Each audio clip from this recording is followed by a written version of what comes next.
a long time ago in a galaxy far, far away.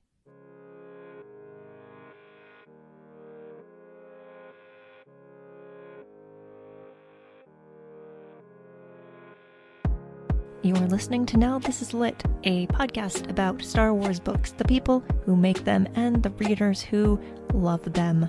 I'm your host, Meg Dowell. I use she, her pronouns, and it can be extremely overwhelming if you're trying to decide what to read next or what to read first. So this week, me and a very special guest are going to help you choose which Star Wars books to read.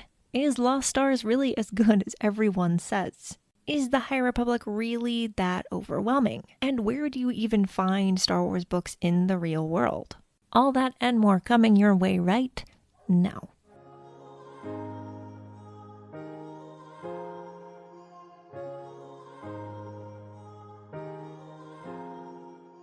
All right, let's start by having you introduce yourself to the listeners and what you do around here in this Star Wars fandom that we're all so happy to be a part of. Yeah, hi everybody. I am Maddison. I'm the host of the Nightsisters Podcast, which is a podcast that focuses on highlighting and uplifting the women that create Star Wars, whether that's in the fandom or in through official channels like writing and all of that. So just a women-inspired Star Wars podcast, basically. But yeah, and I'm very active on like the Star Wars Twitter community. I feel like that's how I met everyone and started my podcast. So that's who I am. That's what I do. We met on Twitter and we met through your show, and I've had the pleasure of being on Night Sisters twice now. Yeah. And it's a great show. It's if you have not listened to it yet, do that, because it's I think it's one of those podcasts we need in Star Wars, you know. Oh, It's so important to highlight women who are creating characters in Star Wars, all the things that a lot of us still are not talking enough about. And there's so many amazing people in the fictional Star Wars world, but also outside of that, women who are writing, who are doing amazing, cool things. So I love your show, not just thank because I've been you. on it, but because it's so great to listen to. Great interviews, great, just all kinds of fun things. And I'm so glad that you're here on the show and that you agreed to come onto my show, because I think I told you about it pretty early on before it was even really like, I wasn't super sure when it was going to happen. Yeah. And now we're here, and it was actually super great being on your show talking about a book. We talked about Rebel Rising because it kind of like got me in the mindset again of podcasting about books, which I hadn't done for a while. So that was great. It was great practice. And that episode is up. If you want to go listen to that. So you're here. I'm so glad you're here because we are talking about not just Star Wars books, but how to kind of get into them. I get a lot of questions about people who either they are into Star Wars, but they've never gotten into the books and have always wanted to, or they're not even really, like, they wouldn't consider themselves even really a fan, but they've heard that Star Wars books are great because they are. And you know, I bet TikTok is like super responsible for that. Like, hey, these Star Wars books are great, and people are like, yes, but I don't really know a lot about Star Wars. Yeah. The thing about that is Star Wars books are written so that you can enjoy them even if you're not super into the lore and things like that, which is great. No, I completely agree. I think that there are certain books that we're going to discuss that I would read whether or not I was a Star Wars fan. When people ask me, like, I worked at Barnes and Noble for a bit. And people just ask, like, what's your favorite book? What do you suggest? And these were people I knew were not Star Wars fans. And there's a certain book that I, as a romance book, as an adventure book, I would just suggest to anyone who likes reading, because you do not need to be like into the Star Wars fandom to love this book. And I feel like Star Wars is so much a part of the cultural like consciousness that they'll pick up on things that are references, even if they don't like Star Wars, just because it's referenced in every piece of media almost. So, Right. Yeah, I totally agree with you. And TikTok, like Book Talk, is definitely going to contribute to that if it hasn't a ton already. Definitely. I honestly have not been on book talk enough, and everyone keeps telling me like you love it, and I'm like, but there's also the danger of I would buy every book. 100%. Yeah. So yeah, and we'll talk about a lot of what I like to call entry points into Star Wars reading, which is like there are certain factors that kind of I like to point to in terms of like deciding like what's a good Star Wars book for someone to read who hasn't really read one before. And we'll get into that.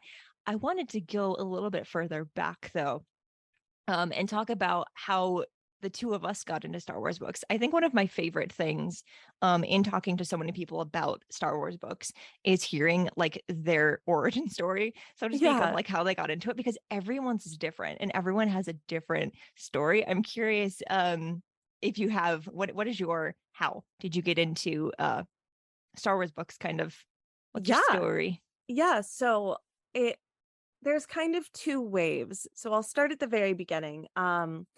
I've been a Star Wars fan my entire life. Probably like my earliest memories of being a Star Wars fan are like 4 or 5 years old. And I was a very, very avid reader as a child. I was homeschooled for a lot of my childhood. And so I just sat at home and read books all day. And a lot of them weren't Star Wars. I was super into like books, like a series of unfortunate events. I was into Harry Potter as a kid. But I was always reading as a child. And so when I was little, I read the prequels novelizations, and I loved them. And I read a few Legends books here and there. But by the time I hit college age, I was an English literature major, and I burned myself out on reading because I was for school every day. I was reading multiple books at a time, constantly writing about books. To the point where I changed my major. I was like, I'm done. I can't do this anymore. And I stopped reading. And that was from about 2016 to 2020. And when quarantine hit, the first couple months, I watched all the TV I could possibly watch. I was like, now I'm burnt out on TV. Let's get back into books. And Jackson, who is now my boyfriend, we had just met on Twitter and we were just friends at the beginning of quarantine. And he bought me a copy of Lost Stars because it was his favorite book. And he's like, okay, like, here's a Star Wars book. If you want to get back in reading, like, read this.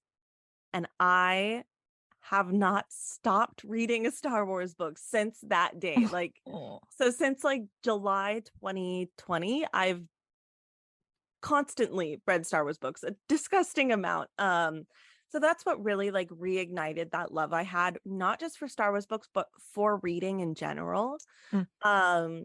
And that's been such an amazing journey. It's so nice to be reading all the time, and especially with such a franchise I love so dearly. So that's kind of my journey with it. Yeah, and our stories are kind of a little bit similar in terms of like having one starting point and then basically having another starting point after that, because and I know I've told this story on a million podcasts by now. If you've listened to all of those, I'm sorry, I'm going to tell it again. I grew up, my dad is a huge Star Wars fan, has been since the beginning. So Star Wars is pretty much just like always on in our house. And so like, even if I wasn't actively like engaging with it, which I wasn't when I was very young, it was just kind of there. It became embedded into who I was. Good thing I love it, because I don't know if I could have avoided it. But I got to a point where I think, even though I didn't really understand it at the time, I was ready to kind of own my own fandom. And I was kind of ready to be like, I want to understand what Star Wars means to me as my own person, not just I like it because my dad does, which is a fair reason, because it is like a family thing. And very special to me and very special to my relationship with him. But so I sat down at some point and I wanted to watch all the movies in a row. And I finished Attack of the Clones. And I ran to my dad and I was like, Dad, I got to see the next one. I got to know what happens. They just got married. This is very important. And this was 2004. So guess what? Revenge of the Sith did not exist yet. And he's like, he had to tell me, he had to break it to me gently. He's like, there isn't another movie. And, at this point, there weren't like nearly as many shows and things to consume Star Wars wise as there are now. Like now, if you don't have, we haven't had a movie since 2019, we're okay. Like we got plenty of things to do. Wasn't the case then. And so he's like, let's go to the library, because I, like you, was a book child and I loved reading. And so we went and we got, I got some Star Wars books, and I was like, I had this moment as I was reading one. I was like, Star Wars exists in books. Like, I love reading. I love these stories. And now the stories that I loved watching, I can read them. And, I read, at the time, there were only legends. So I read a lot of that. And eventually, I got busy, as I got older. There were other things going on. I was reading other books. Sometimes you like dip out in and out of fandoms as you're trying to figure out, what you like and things like that. And then school happened, and, probably similar to you, where I was an English major and just so much reading and writing. I was like, I can't do a whole of these things. And then this is embarrassing, but I was on Facebook one day and this must have been, was it 2016, I think. I saw an ad for Barnes and Noble that there was an Ahsoka book coming out, or that had just come out. And I was like, I watched some of the Clone Wars. I know who Ahsoka is. I want to read this book. And then I did, and I have not stopped reading Star Wars since, because, it was that moment for me where I was like, oh, these books bring me the same kind of joy that I remember when I was younger. And that, here we are now. I went from watching the movies to doing a podcast about books for some reason. I don't know. It's pretty great so far. I love it. I would like to go back to 12-year-old me and be like, hey, just so you know, at some point these books are going to become very important to all of your free time. Oh, I love that so much. So you mentioned you read the prequel novelizations first. Were those the actual novels? Oh, I shouldn't say that. Were those or the junior ones? Yeah. Okay. Yeah. So that's a great question, because I was reading the show notes and I realized, wait a damn minute, they might have been the junior novelizations. I still have my first Star Wars, but the copy, it was from Borders Books. It is the prequel trilogy. It has Darth Vader on the cover. So if I Googled it right now, I'm sure I would find it and find out it is the junior novelizations. But I also had a standalone Revenge of the Sith, which I reread a lot. And I'm thinking that was not a junior one, because it was pretty long. It feels longer than the Borders ones. So now that you made me think about it for the first time in my life, I was also so young when Revenge of the Sith came out. I think I was 8. But I was reading adult books as a child. It was super weird. It was just my brother, who was 14 years older than me, would hand me a book and I'd read it. And obviously we should have been on different reading levels. But I'm thinking that the trilogy I read was junior, but the Revenge of the Sith that I'd go back to a lot, that was the standard, if that makes sense. I'm pretty sure. So that's my final answer. All right. Well, I have some news for you. The Borders trilogy that you're talking about is in fact the junior novelization trilogy. And I know that because I have the same one. No way. Cute. I do. I have the original trilogy and prequel trilogy collections, both from Borders. They have the little Borders thing on them.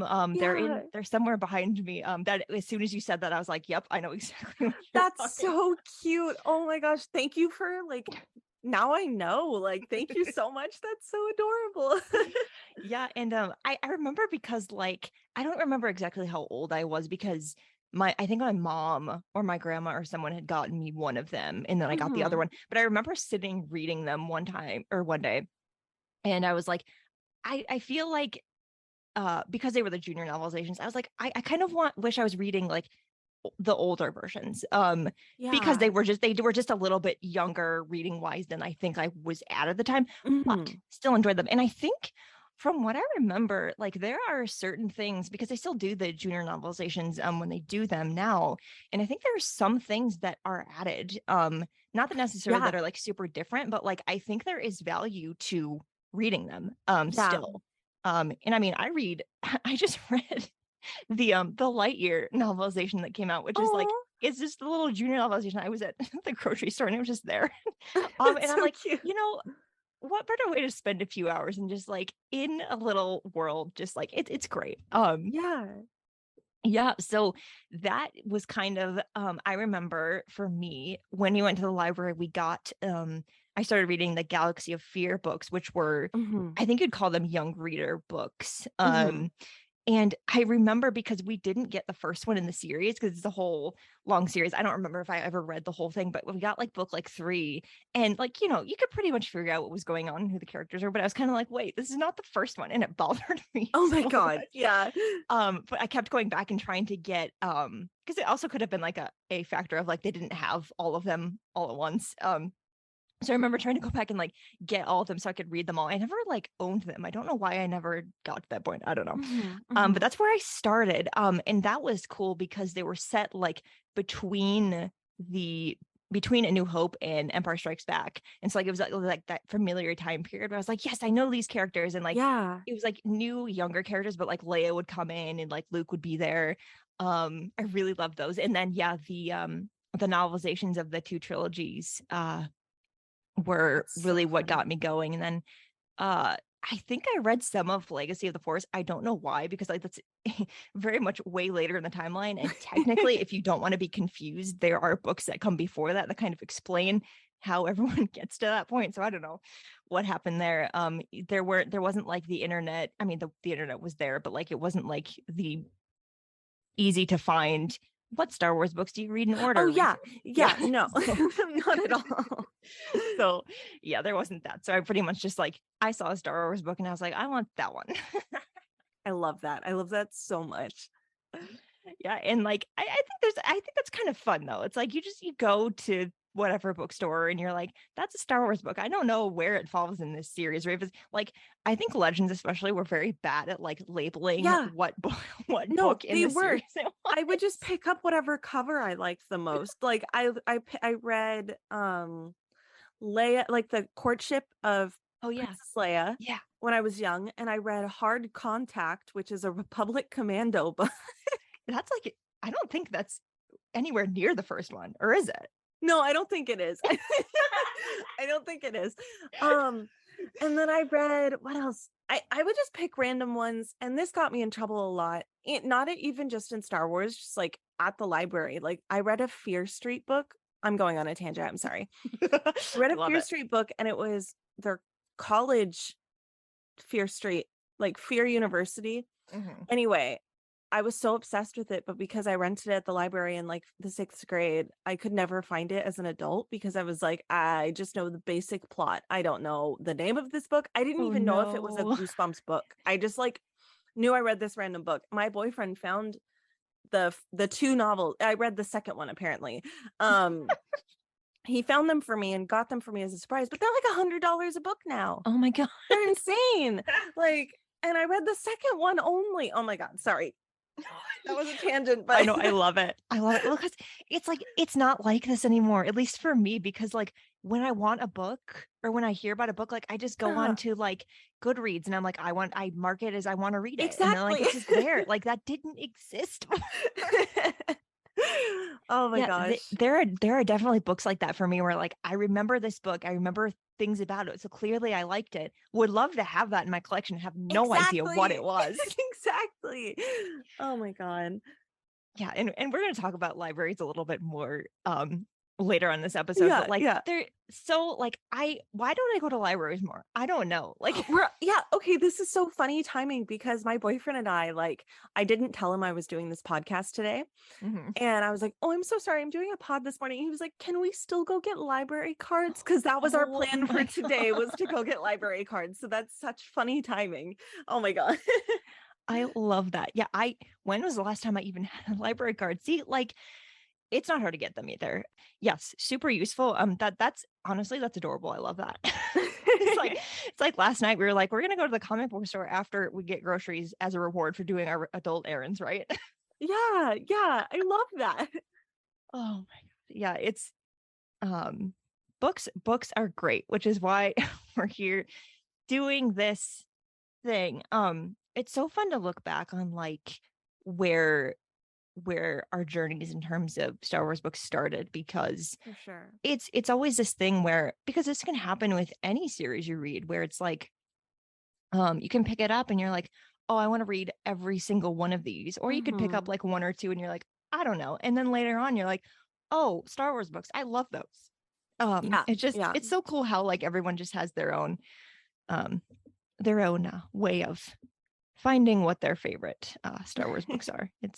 It's so cool. And then you have people which I love, where like they find one and they're like, I'm gonna read Lost Stars 20 times and that's exactly it. Like, exactly. I'm here for it. Like, if you are reading a Star Wars book and you love it, stick with what you love, and I'm not gonna tell you any other way to live. Yeah. Oh, so funny. All right. So when recommending Star Wars books, and kind of when trying to put together a list, or a set of possibilities for where people can start, I like to kind of think of, in general, in terms of Star Wars books and Star Wars stories, because this can apply to TV shows and other things as well, is I like to think of what are good qualifications, let's say, for like what's a good entry point in terms of, this story is something that would be a good starting point for someone who either hasn't read a Star Wars book in a while, or hasn't read one at all, or isn't even really into Star Wars, but wants to figure out what all these Star Wars books are about. So before I kind of like go down like the list that I have, is there anything like when you are recommending books that you think like, oh, this person might like this book because 100%. Yeah. No, so I recently made a list for a friend who, she'd been listening to my podcast, and she's a friend from college actually, and she was like, oh, I want to get into Star Wars books and I don't know where to start. So I have a ton of Star Wars books I could suggest, but first, before doing that, I asked her, okay, do you prefer romance books? Do you prefer action adventure? Do you prefer mystery? So once I got her answer for that, okay, what characters do you like the most? Who are your favorites? How can I connect these characters? Like, because if someone comes up to me and says, Princess Leia is my favorite Star Wars character, obviously I'm going to suggest Princess of Alderaan or Bloodline. So once I got her answers, I made her a little short list of like the 5 books I think she would love to jump into. I think that a really good way to get readers that are not, they're trying to get back into reading, is to not throw a series at them. So like, I love Alphabet Squadron, but I think that if someone had suggested Alphabet Squadron to me first, it would have been too daunting and I wouldn't have been able to do it. But if you throw like a single novel at them, like a standalone, like I like books with romance. I prefer like a love story plot over reading about ships crashing into each other. So like, of course, Lost Stars was what got me in, because it's a good love story. It's good, like not enemies to lovers, but like friends to rivals to enemies to, and I love that. So I would definitely, I'd want to know what they like reading already. And I'd want to base it off that, because that's the easiest way to get someone back into reading, rather than throwing something new and long at them. So that's probably my standard. Right. Totally agree with that. And it's really hard because people will ask me like, with a certain book in particular, they'll ask like, oh, is this book good? Or do you think I would like this? And I'm always kind of like, well, I don't know you. And it's hard to, I can't say whether or not you're going to enjoy this book not knowing anything about who your favorite characters are, what era in Star Wars is your favorite, or what kind of books in general do you like? What kind of stories do you like? Like, if I don't know any of that, then I like, is this book good, or will I like this? I legitimately don't know. And like, I never want to like just like close off the conversation, but also I'm like, you have to, you got to give me more than that, And it's hard because like everyone would love personal recommendations, and it's hard to do that for everybody. But when I have been able to do that, it's definitely always about like, who's your favorite character? Like, if you've seen Star Wars, like, what is your favorite movie? Because that kind of tells me a lot of times, like, these are the kinds of stories or the kind of genre of storytelling that you might like, or this is the era of storytelling that like, oh, you already love. For example, like if someone loves Return of the Jedi, it's it will be out by the time this episode comes out, but I will immediately now recommend Princess and the Scoundrel, because like it starts right after Return of the Jedi ends. Like if you loved that movie, the movie doesn't end. The story keeps going in this book. Yeah. So I think what I try to think of too is like a lot of times because we're getting so many Star Wars stories now, like between the TV shows and things like that, like new characters are essential, right? You can't have quote unquote legacy characters in every single story. But I think when someone comes to you or someone is like, I want to get into these books, it is helpful a lot of the time to start with a familiar character that they might know, like Leia or Han or Luke, or maybe even now Ahsoka or Jyn Erso from Rogue One, like characters that they're going to know already and want more of their story, would be interested in that. Like that's super helpful. Because before they want to, like if they're not ready to get into Star Wars in terms of like reading a story about a character they don't know at all, like if that's a little intimidating, which it can be, it's easier to go with, oh, this book is about Leia, you might really enjoy that. Also, and this is a tough one because of something you mentioned a little bit ago, and I'll get into that. Is it's also helpful sometimes to find a book that doesn't have a lot of backstory. Like you don't need to know a lot about what's happened before. And that's one of the reasons that a lot of people recommend the High Republic, in particular Light of the Jedi, because it's the first one.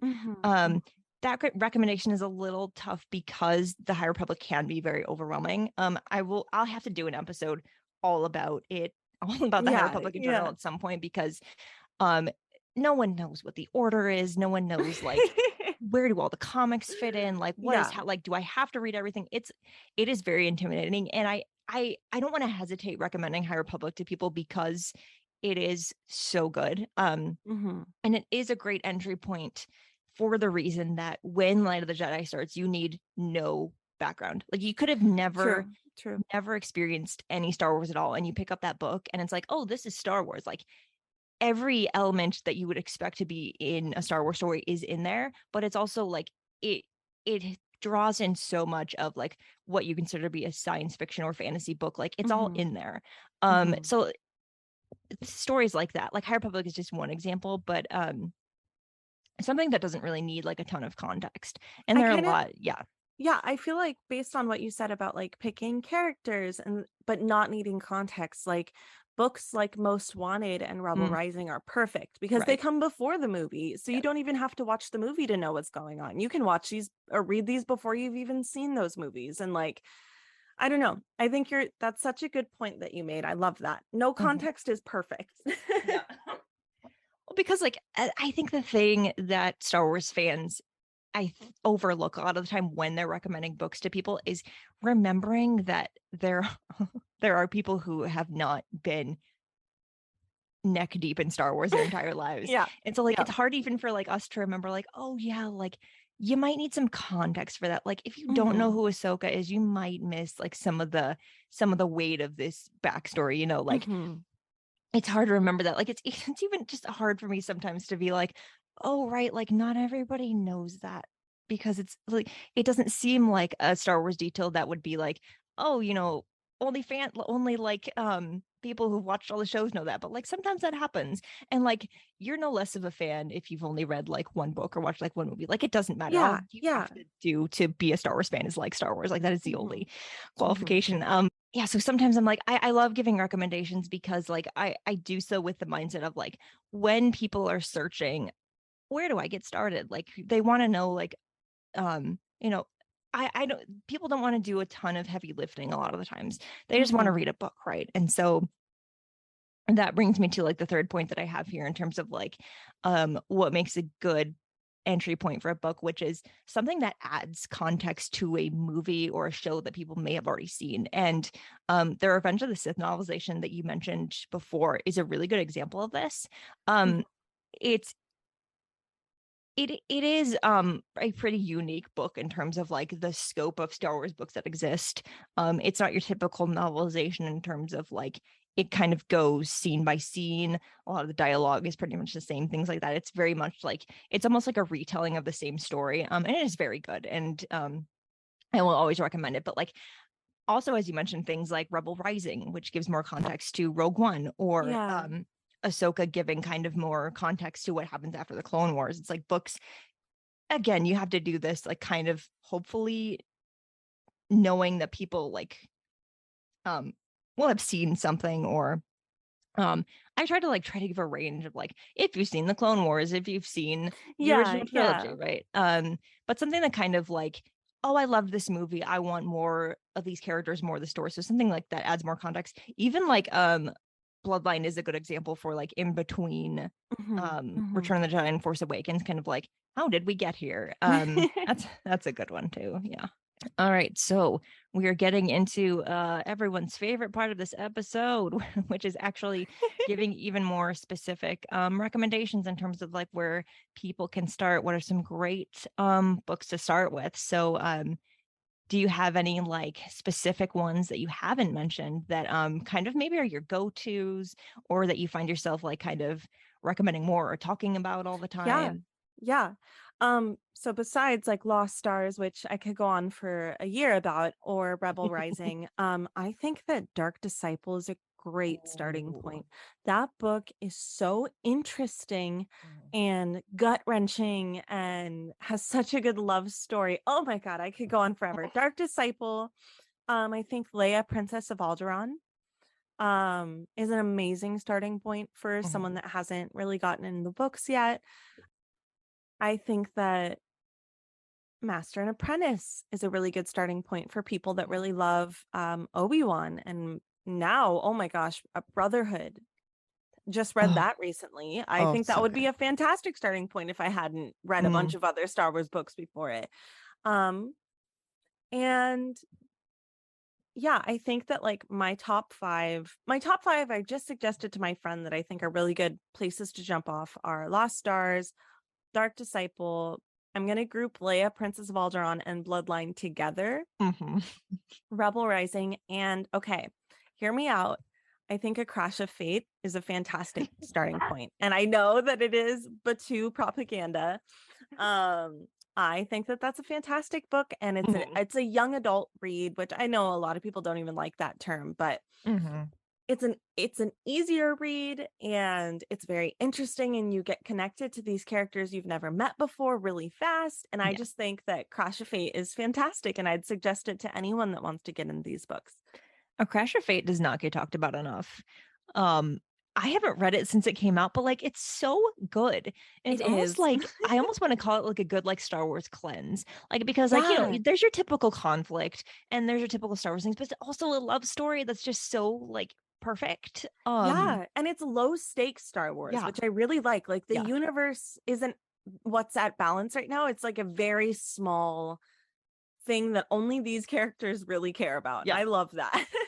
And like that's a good like time period too for that kind of story, because you know, there's so many stories around that time period, around the sequel trilogy and closer to Rise of Skywalker, that are just so like intense. Like I love Resistance Reborn, but it is so like there were a couple points throughout the book that I'm like, oh, this character is not going to make it. Like, also, like, there's a lot of people that started out as Disneyland fans that are getting into Star Wars just because they went to Galaxy's Edge for the first time. What better way to like feed into fans that are just now getting into Star Wars than being like, hey, you know the spires, you know this food, like, you know all these things because you've physically been there. Now read this book about it. I just think that's such a good entry point for new Star Wars fans. Exactly. Agreed. Man, I gotta add that to my reread list, because like, do I have time to reread books? No, but like that's a really good one too, because also the other like benefit to that one specifically is it is shorter, and that's not a bad thing. Sometimes you just want like a Star Wars book you can read in a weekend. There's nothing wrong with that. Exactly. Yeah, so like we've touched on a lot of the ones that were on my list because for the reason that they are pretty like standard places that you should start, you know, Leia, Princess of Alderaan, or Lost Stars.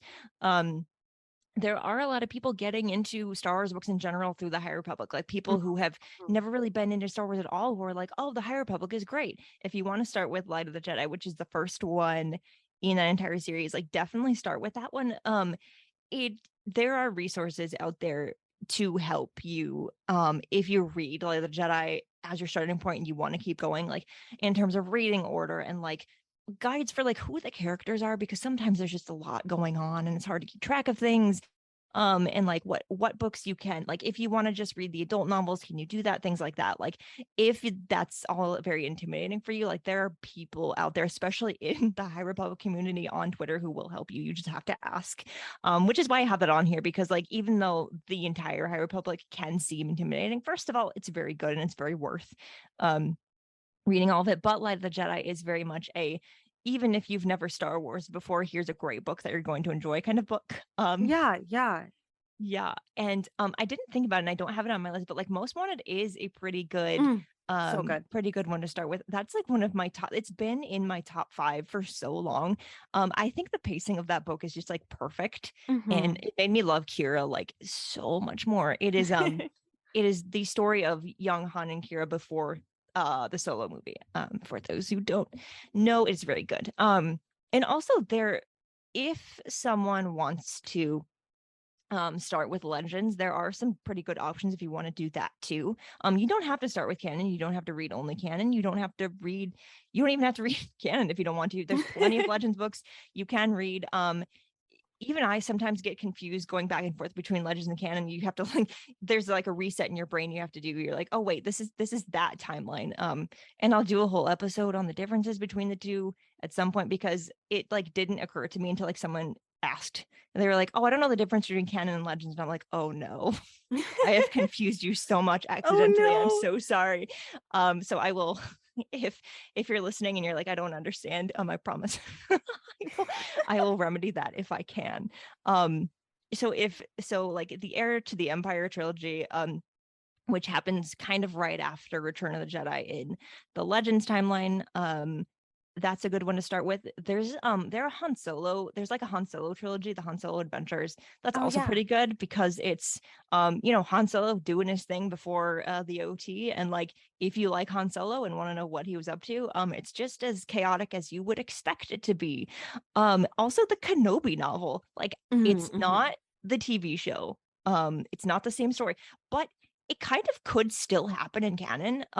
That's kind of my thing about it, because it happens I think let's just say a year after Return of the Jedi. So like the show, 10 years. Like in this book, Kenobi does not leave Tatooine. He's just like chilling, trying to figure out, trying to not be involved because he can't be a Jedi, which is that's gonna go great for him. But he gets involved with this town on Tatooine and all the townspeople, and you meet them and you figure out like what they're dealing with. It's a very good book. So like if you liked the show, like it's not the same story, but it is like sad Kenobi trying to like communicate with his master and like figure it out. It is pretty great. I love that. Yeah. The reason we're doing this episode is because there are many Star Wars books. And if you add in all of the comics, that there's just even more to figure out. So like it can seem very overwhelming, and so like it is, you want to like go out and buy all the books and like read all of them at once. It's okay to just start with like 1 or 2 and figure out what you like. Because that's the other thing too, is like if you don't like vibe with a certain Star Wars book, like Star Wars books, they're so different from each other that like if you don't like one, it's not really an indication of like, oh, if I don't like this, and I'm not gonna like any of them. Like if you are not in love with one of them, there's probably, I like to believe that there is a Star Wars book for everyone, because there are different genres. There's young adult, there's adult, which is just like it's just not young adult. It's not really super different. In terms, it's genre is just it's a thing. Like we separate them for a reason, but like in terms of like the quality of story, it's not different. It's all great. There are some books are just like they get a little bit more into like the horror aspect, which Star Wars like hasn't totally done a lot of and needs to do more of, because it's great. There's again, stories from all different eras featuring different characters, new characters, old characters. There is something for everyone. And I think if you find like the kind of book that you might vibe with, as they say, I think you'll be good to go. And like the thing about Star Wars books is like once you have one, you can read it as many times as you want to. Yeah. Also, like if you find one you like, then you can be like, okay, I'm sorry, I'm using Lost Stars again. Just bear with me. If you like Lost Stars, then you can just straight up Google books like Lost Stars and it'll pop up the Star Wars books like that book, or you can DM me or DM. I'm sure Meg would love to help. Like, hey, it's so much easier for us to give you guys specific recommendations. If you have a book in mind that you like, then we can base it off that. So much easier. Like, yeah. So try one. And then if you don't like it, be like, I do not want to read a book like Alphabet Squadron again. Please do not do that. Like, oh yeah. Oh, I love Alphabet Squadron, but it is a very kind of like, if you are not into that kind of like flying, dogfighting, you know, there is like, there's layers to it. So it's not just that, but like, if you're really not into that, like I can understand why it wouldn't be your favorite. I get it. But I love those books. I have to be so honest. My brain skims the action parts. I'm a horrible person. I have to be real with you though. My ADHD cannot handle it.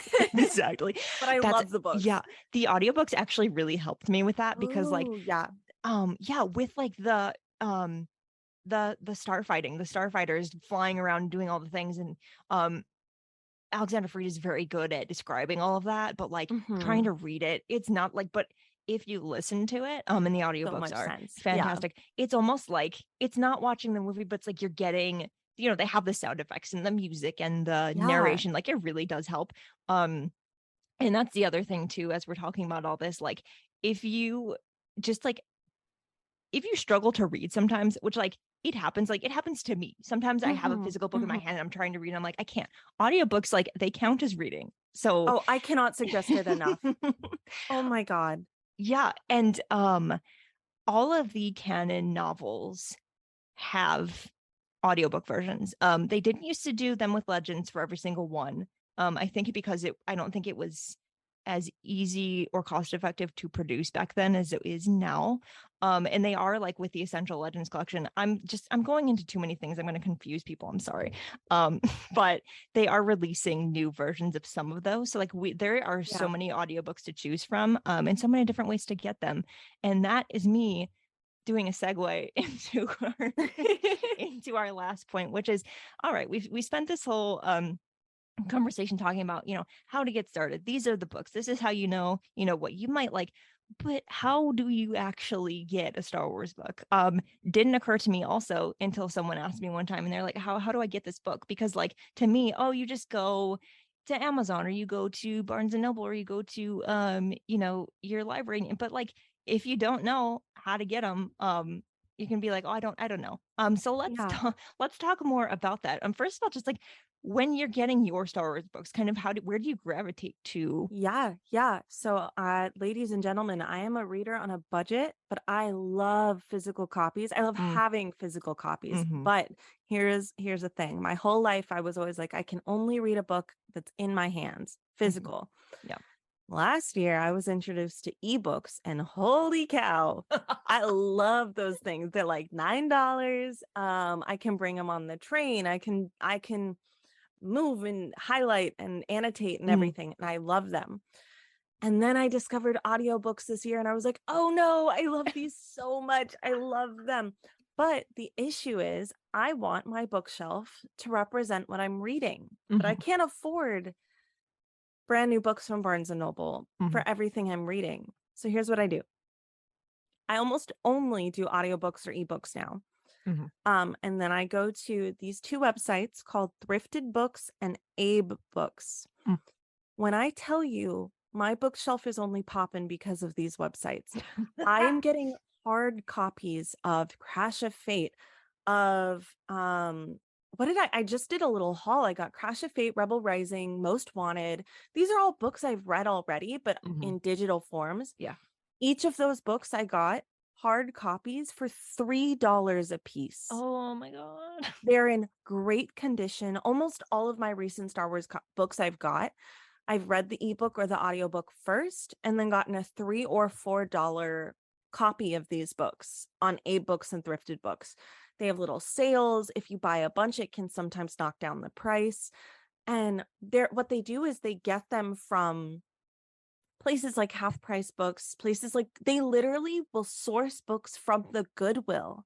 And they'll pick up those books from the Goodwill that are $2. But, thrifting's hard. You're going to hit and miss sometimes. And they'll like rate them based on the quality of the book, if they've already been annotated, if they're a little beat up on the outside. And they'll make them all like under $5. I cannot even express how helpful that is. And if you don't want to buy books twice, like I have been, this is just a great way to get your Star Wars books. And I can't guarantee like the newest ones are going to be on there, but you can get the newest ones in an ebook version for $10 and wait a year, and then you'll have that physical copy eventually, or go to the library.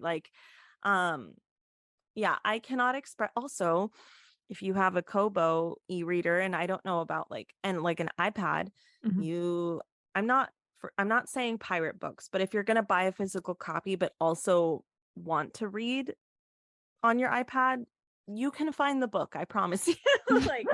I think you should pay for them just to support the authors, but if you're really not able to afford it, there are ways around everything. I personally am a person that how vinyl records, the vinyl will sometimes come with an MP3 download so you can have it on your phone. I am a firm believer that if you buy a hardcover of a book, it should come with a digital download code. Yes, that's what they do with comics now. Yeah. Yes, I've been using the crap out of those codes on Star Wars, like High Republic comics. But yeah, I truly believe that you don't want to carry a hardcover book everywhere. You're gonna beat it up. I think that if you are spending $25 on a hardcover book, you deserve a little download code for Amazon Book or something. I have the same gripe with audiobooks. I legitimately think for me, I would pay a little bit extra if the audiobook was included, because a lot of times what I'll have to do, because I get through books so much faster and I enjoy them a lot more when they're in audio form.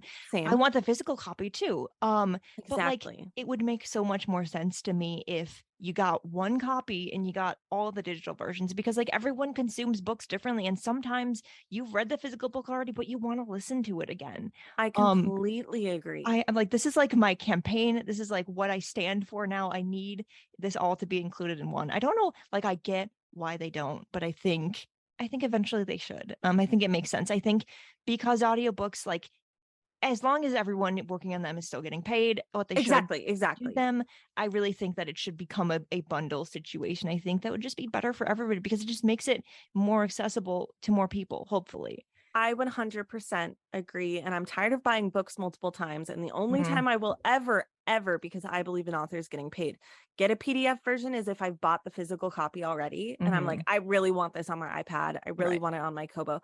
But yeah, Abe Books and Thrifted Books, guys, I will post my receipts on Twitter to show how little I'm paying for these books. It is amazing. It is so, so awesome. Anyway, sorry, I took up so much time talking about that. No, I love that. I've used both of those sites before, and I completely I don't even have them in my notes because I forgot. This is why you're here. This is why I invited you on. No, there are a lot of places like that where you can find books for cheaper, and that's online, and that's more accessible to a lot of people. But also, never underestimate the power of if you live somewhere where garage sales happen. You never know what you're going to find. And I've been at so many, because I just lived in a place before where they were everywhere. If you end up going at the right time, eventually people just want to get rid of what they have, and they'll be here, take this for 10 cents, and it's just some random Star Wars Legends book that you never would have found otherwise, because someone just had it on their shelf for years, but also if you don't, so when I buy books from Amazon, which I try not to do as much anymore, but when I do, a lot of times I do that specifically if I need the book the day that it comes out for a photo or something and I don't have it. I use Amazon Smile, which is supposedly they will donate a little bit of what you pay to a charity of your choice. You get to pick from a list. So I always do that. So at least like hopefully it's going somewhere, somewhere that matters. Barnes and Noble is always an option if you have one close to you. A lot of the exclusive editions that they release of new books, they'll have like a little poster inside or something cool like that. If you're into that. But also don't forget that you can support your local independent bookstores. If you have one of those, definitely like see what they have, see what they can get for you.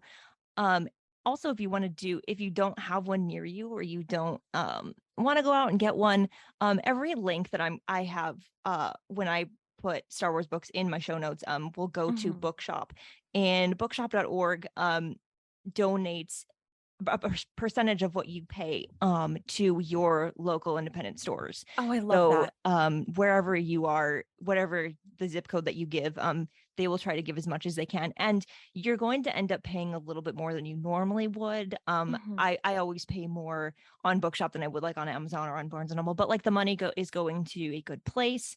So that's why all my links will be to there. It's a good thing to do. When I do giveaways, I always send the book through there too, just so yeah. Can I make another suggestion that you just reminded me of, actually? Yes, please.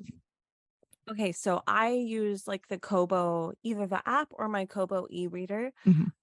You can connect the Kobo to your local bookstore so that you're purchasing through your local bookstore for your ebook. But also, if you can't afford that, libraries, you can rent ebooks from your local library. So like, if you prefer an iPad book but don't want to pay $15, like get that library card, like get going.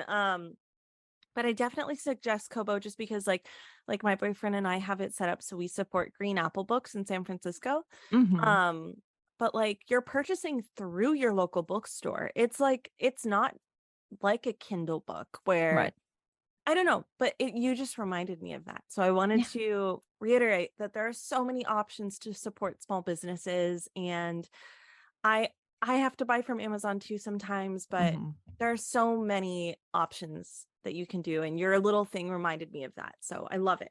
No, I love that. And that's going to be just like one of the links that I put in, because I want to give you all options in terms of like what you want to support when you're getting your books, where you can look. Also, we talked about libraries. A lot of libraries, you can request books if they don't have them. Also, there are services, and I will put some of these links in too, that you can rent audiobooks like you would rent from a library. So you don't, you get your subscription or whatever. And, a lot of times you will rent them through there. And like sometimes, I know people who are like, oh, I'm waiting on this book, someone else is reading it. But like if you are into audiobooks, like there are services that you can rent them through, and then you get it and you listen to it, and then it goes back into the void, and someone else can grab it from there. So yeah, there's so many options. And I will lay all this out in our newsletter as well, that is out already as you're listening to this episode, so you can have all the resources that you need to find all the books that you want. Because if you're listening to this show, I'm assuming it's because you like Star Wars books, or you've heard about them and you want to read more of them. There are ways. If you can't afford to always get your books right away or things like that, like hardcovers are expensive. I know of a lot of people who will wait a year, because the paperback always releases a year after the hardcover. They'll have to wait because it's cheaper, and that's sometimes you got to do what you got to do. But like there are ways to read the books that you want to read when you want to read them. It's hard. It's really hard to be on Star Wars Twitter and reading books and being behind, because you don't want to be spoiled. And a lot of you out there are really good about tagging your spoilers and things like that. But like, I'll do anything I can to make catching up with reading and keeping up with things easier. And for anyone who wants to get into these books, I really hope our conversation was helpful and maybe enlightening. And maybe we talked about some things and gave you some resources that you didn't know about before. And that's why we're here, to help you out. Thank you so much for doing this with me. Oh my gosh, this has been so fun. I love talking about books with people. I was going to do an episode like this, like just me listening off things. And I'm like, that is not as fun as bringing someone on who I know loves Star Wars books as much as me and wants to talk about them. No, I thank you so much. It's an honor to be on here, honestly. I'm so happy. Yeah, it's so good to have you on. And yeah, I'm so glad to be doing this and to have so many people to talk about books with, because in starting the show, I really wanted to make it about, not just the people making the stuff, but the people reading the stuff too. And there's so many of us who are reading all these books and have all this knowledge to share. And you dropped so many so many resources just in like the last 10 minutes. I'm like, you were the perfect person to have on. So I'm so glad. So because I almost forgot to do this because it's not in my notes. See, friends, if you don't have it in your notes, it's kind of like if you don't have something on your grocery list, it's not going to it's not going to end up in your cart.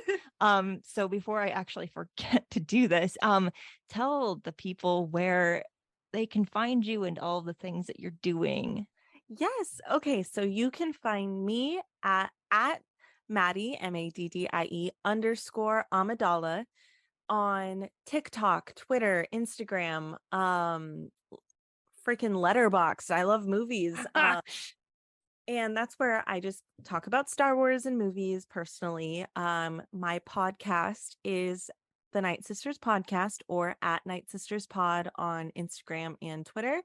I talk about books, interviews, all of that good stuff. I actually have a little book thing. I started the Nightsisters book club, but I kind of have been in the process of starting like a book share with me grabbing some extra books and like sending them out and like giving return label. I'll post more about that later, but I'm thinking about doing that. Oh, I love that. Yeah. I'll tell you more about it later. And then I'm in another movie pod about cult classics. It's at Windsor Film Club on all social media, or Windsor Film Club pod or something like that. You'll find it. And that is where I talk about underrated movies with two of my friends that are working in the film industry. So yeah, that's where you can find me. I love Star Wars. And if you want to chat about books, just message me. I'm always there. Fantastic. Thank you so much for being here. This is great. Thank you.